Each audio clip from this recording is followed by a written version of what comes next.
সরকারি চাকরিতে কোটা ব্যবস্থা বাতিল করে 2018 সালের পরিপত্র পুনর্বহালের দাবিতে আন্দোলন করছেন শিক্ষার্থী ও চাকরি প্রার্থীরা।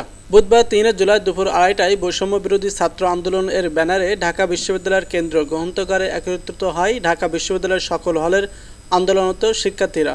ঢাকা বিশ্ববিদ্যালয় সহ রাজধানীর সব প্রতিষ্ঠানের শিক্ষার্থী এই আন্দোলনের অংশ নেয়। এরপর মিছিল নিয়ে ঢাকা বিশ্ববিদ্যালয় ক্যাম্পাস প্রদক্ষিণ করে দোয়েল চত্বর, হাইকোর্ট মোড়, মৎস্য ভবন হয়ে শাহবাগে আসে শিক্ষার্থীরা।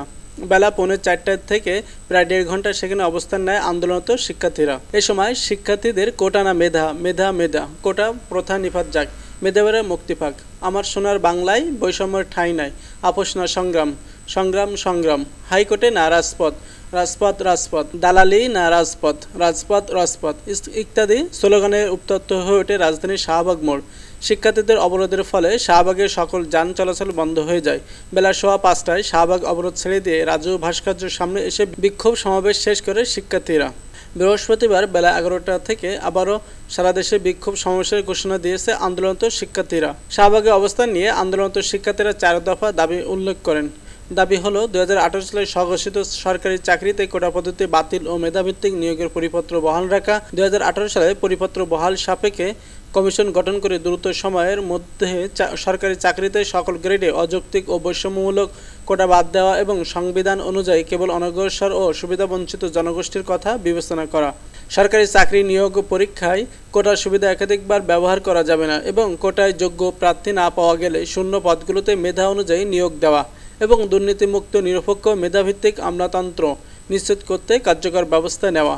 অবরোধ স্থলে মুক্তিযোদ্ধা পরিবারের সন্তান ডাবির গণিত বিভাগের শিক্ষার্থী ফারাবি রহমান শ্রাবণ বলেন, মুক্তিযোদ্ধারা কোনো বৈষম্য চায়নি, তারা চেয়েছিল সবার অধিকার নিশ্চিত করতে, তারা চেয়েছিল সাম্য সুযোগের সমতা, কিন্তু সরকারি চাকরিতে এই 30% মুক্তিযোদ্ধা কোটা কখনোই সবার অধিকার নিশ্চিত করে না। আমাদের পূর্বপুরুষ এ কারণে যুদ্ধ করেনি, তারা চেয়েছিল সবার জন্য সমান সুযোগের সমতা।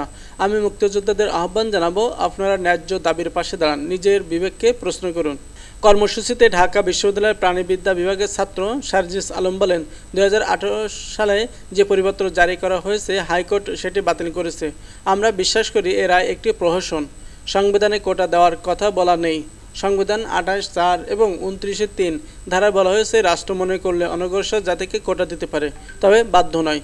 সংবিধানে সুযোগের সমতার কথা বলা হয়েছে, অন্যথায় কোটা দিয়ে কাউকে সুযোগ দিলে আরেকজন বঞ্চিত হবে। কোটা বাতিলের দাবিতে মুক্তিযুদ্ধের বিপক্ষে নয় জানিয়েও তিনি আরও বলেন, আমরা মুক্তিযুদ্ধের বিপক্ষে নই। মুক্তিযোদ্ধারা বৈষম্যমূলক সমাজ চেয়েছে, একাত্তরের চেতনা কি বৈষম্যমূলক? তখন সমস্যারে সবাই বলে ওঠে না।